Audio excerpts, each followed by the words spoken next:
What are the benefits of electrolytes? Salt has been demonized for years. Improved endurance, improved performance. That is bloody lovely. Do you need an electrolyte supplement?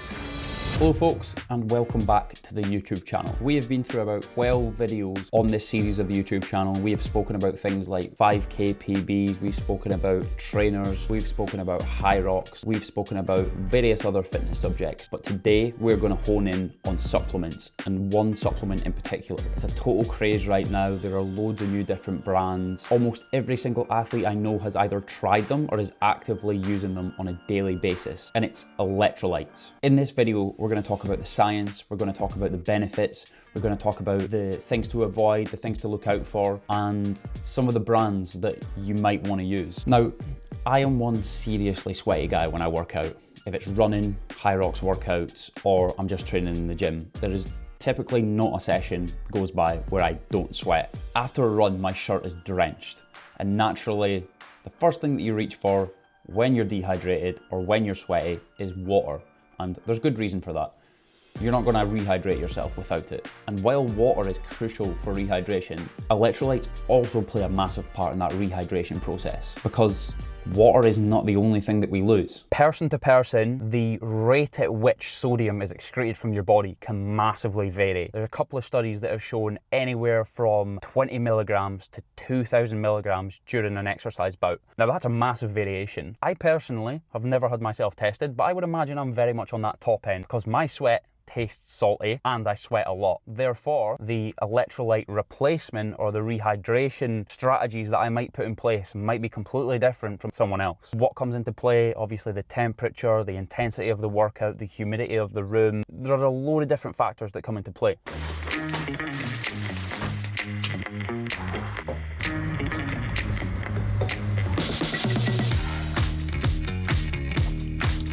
That is bloody lovely. That is bloody lovely. But yeah, that's generally one of the best tasting electrolytes that I've ever had. That's the tropical one from Marchon. Benefits of electrolytes, and on the flip side, the negatives of not having enough electrolytes. So one of the best people to ask this question would be someone who has run or done some sort of endurance event in extremely hot conditions, because they have then seen the extreme end of electrolyte imbalance. Now, some of the symptoms that are going to pop up are going to be things like extreme fatigue, headaches, extreme thirst, performance is just generally going to dip, irregular heart rate, numbness and tingling, but I don't want to worry you too much. That is the extreme end. Now, the less serious side effects, the ones that you're probably going to notice, are just your performance not being as good. So what are the benefits of electrolytes? They're going to be things like improved endurance, improved performance. You're going to prevent cramps. You're going to improve the function of your muscle. You're going to support heart health, blood pressure regulation. You're going to actually then be able to support your brain power, cognitive function. Anytime there is a lack of electrolytes or an electrolyte imbalance, cognitive and physical performance are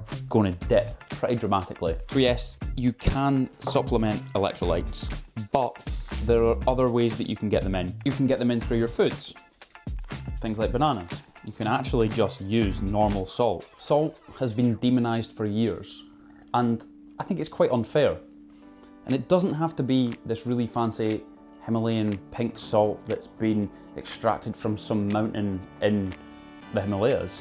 It can just be good old table salt, the Saxa red and white one. This one's going to do a very, very similar thing to this. The only reason that salt has been demonized for years is because of the association alongside the classic Western diet, which probably involves a lot of fast food, a lot of takeaways, a lot of unhealthy, super high calorie meals, which, yes, most of them have a lot of salt in them, but it wasn't always the salt that was the problem. It was the calories in the food. So now, in 2025, there are still people out there that think salt is bad, I must reduce salt because that's what's causing me to be unhealthy, overweight.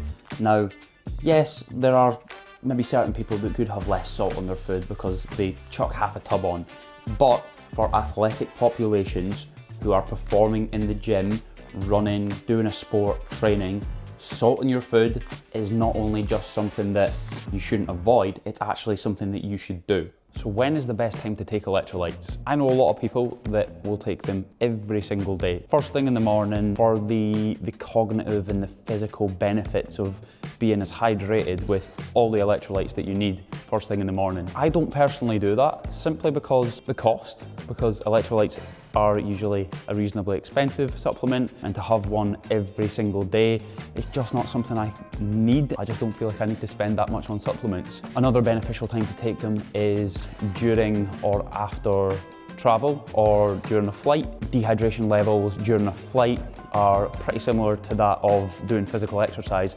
because of the cabin pressure and because of the humidity and because of the stress that puts on your body. Another time, and probably the most obvious time, is like we've talked about, during sweaty, intense workouts or activities. And they genuinely don't even need to be sweaty workouts. You could be freezing cold like it is today in this gym, and electrolytes will still benefit you because your body is still working to kind of heat you up, cool you down during exercise, therefore rehydration is needed. And a final one, which is almost like a little hack. When you've been drinking alcohol or when you've been out, alcohol is what you would describe as diuretic. It dehydrates you. So when you get home from your night out or when you wake up first thing in the morning, having an electrolyte supplement is actually a really good way to restore some balance to your body, because alcohol does a great job of just fucking up balance within your body. So those are the times that I would focus on taking electrolytes if I was. Do I necessarily think they're absolutely essential and you need to take them? Not necessarily. If you can get them within your foods, if you can salt your main meals and you eat a pretty good nutritious diet, then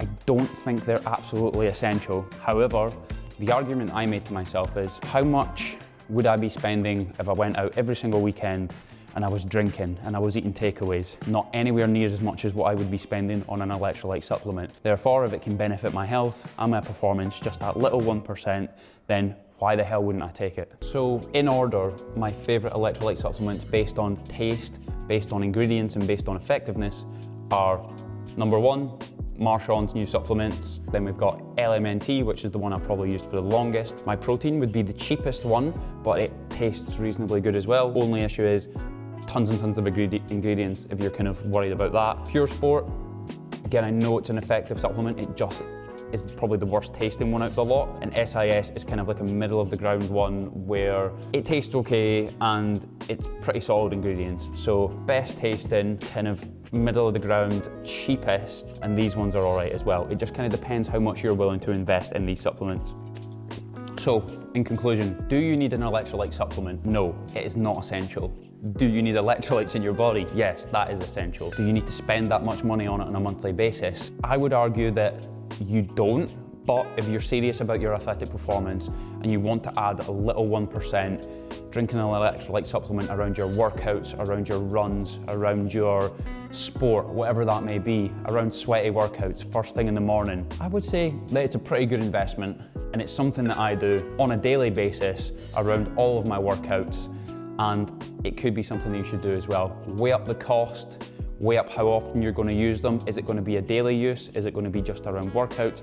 Is it going to be just around important performances? Weigh up the investment versus the effectiveness and go from there. If you're not subscribed to the YouTube channel, please subscribe. Give this video a like, comment below. Do you use electrolytes? And if you do, what brand do you use? What's your favorite? What's the one that tastes the best? And what flavor tastes the best? I know that the tropical Marchand one is the one that I love the most.